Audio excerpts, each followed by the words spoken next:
حبايبي الحلوين، وحشتوني كتير كتير. الفيديو بتاعنا النهاردة خطير، أتمنى يعجبكم. هنلمع الألمونيا ونرجعها زي الفضة تاني. لا هنستعمل الصابون البلدي ولا هنعمل خلطات ولا تكات. يلا نسمي الله ونصلي على الحبيب، قلبك يطيب معانا بقى. بواقي صابون أو ريحة، هناخد حتة كده ونبشرها بالمبشرة العادية خالص. كل الحتة اللي معانا هنبشرها، وبعد كده مش هنرمي أي بواقي صابون عندنا في البيت. عندنا بقى حركات وتكات هنعملها مع بعض. يلا علشان ما تنسوش اللايك والشير. بعد ما بشرنا بقى حتة الصابون اللي عندنا طلعت كمية حلوة ازاي، هنحط عليها بقى نص لتر مية.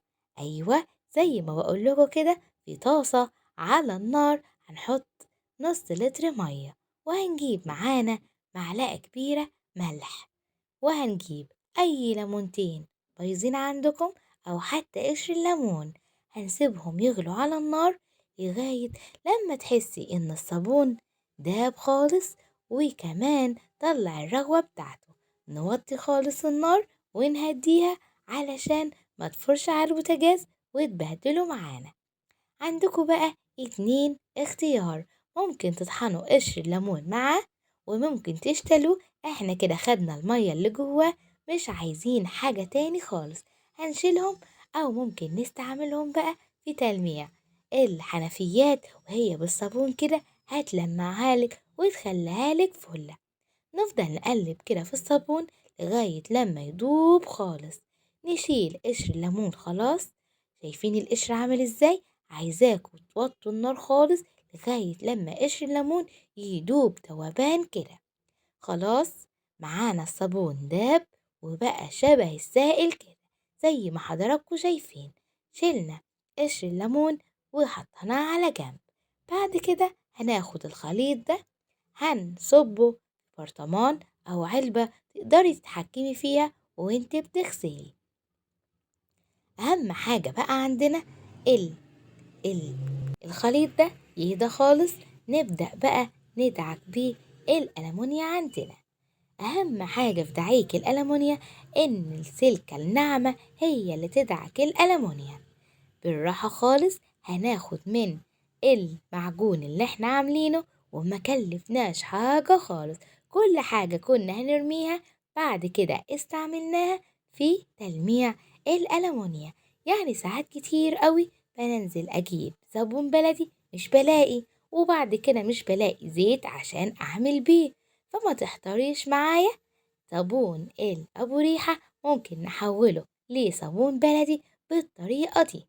السلكة الناعمة بقى ونحط عليها الاسبونشة وندعك الألمونيا. مهما كان زرقان الألمونيا هترجع جديدة وتبقى زي الفل. حاجة كنا بنرميها واستعملناها. ممكن كمان تدعكي بيها سطح البوتاجاز، كمان عينين البوتاجاز، ممكن الفرن من الداخل. في حاجات كتير قوي هنعملها. وكمان ممكن تستعمليها في دعك الحمام. كل الحاجات دي من بواقي الصابون اللي كنا بنرميها استعملناها وكمان استفدنا منها. دعكنا مرة واحدة. شايفين الزرقان بتاع الألمونيا طلع معانا بسرعة ازاي، والطاسة هترجع تلمع زي الفل. هنرجع الطاسة جديدة زي ما هي. لو انتوا عملتوا كده على طول هتلاقي الألمونيا بتاعتك بتلمع. وكمان ممكن تستعمليها في الستانلس ستيل، هتبقى مية مية وهتلمع وهترجع جديدة زي الفل. عملنا الطاسة دي وكانت مكانتش فيها بقع كتير، طلعت وبقت زي الفل. هوريكوا بقى طاسة التحمير منظرها ايه وبعد كده بقت ايه. المنظر اهو، شايفين؟ منظر ما ينفعش ابدا يبقى في مطبخك. هنلمعها بقى وهنخليها زي الفل من غير اي تعب ولا مجهود ولا اي خلطات. من المعجون اللي احنا عملناه هنرجعها جديدة زي الفل. شايفين اول دعكة وبقت لسه اهي، هتطلع تبقى زي الفل. ناخد حبة حلوين كده وندعك بقى الطاسة الألمونيا دي هترجع زي الفل.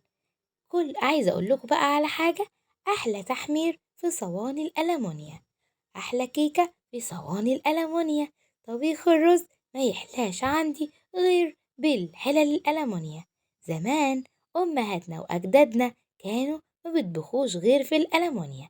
أخدنا كل الخليط، هندعك برضو كل المقالي دي، كل ده هيطلع معانا وبسهولة خالص. هنلمع كل الألمونيا. عملنا إيه؟ بشرنا بواقي الصابونة، أخدنا قشرة ليمونتين أو ليمونتين بايظين عندك، معينكيش ترمي أي قشر ليمون أو ليمون بايظ عندك في كيسة في الفريزر، واحتفي وخزني. بعد كده طلعي اعملي بيه حاجات كتير قوي. نشطفها كده بالمية، رجعت جديدة ازاي وزي الفل. شايفين؟ لمعت، رجعت زي الفضة ببديل الصابون البلدي، خليناها زي الفل.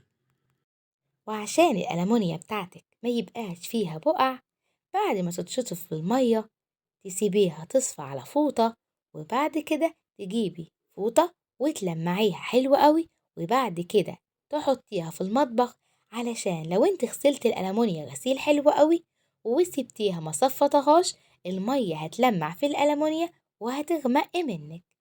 بسم الله ما شاء الله، الألمونيا رجعت فضة ازاي بحاجات بسيطة كنا هنرميها، بعد كده بقت بتلمع وبقت فلة الفلة. عودي نفسك ما ترميش حاجة أبدا. من الفيديو اللي فات لمعنا الصينية بعد التحمير بقشر برتقان، النهاردة عملنا خلطة من البيت، وبرضو ما نرميش أي حاجة. ووعدوني لو عجبكم الفيديو لايك شير تعليق حلو منكم، وتقولوا لأصحابكم عليا. ولو أول مرة تشوفوني، معاكم أختكم سارة سعيد، ودي قناتي. يسعدني ويشرفني الاشتراك وتفعيل زر الجرس. دمتم في رعاية الله وفضله.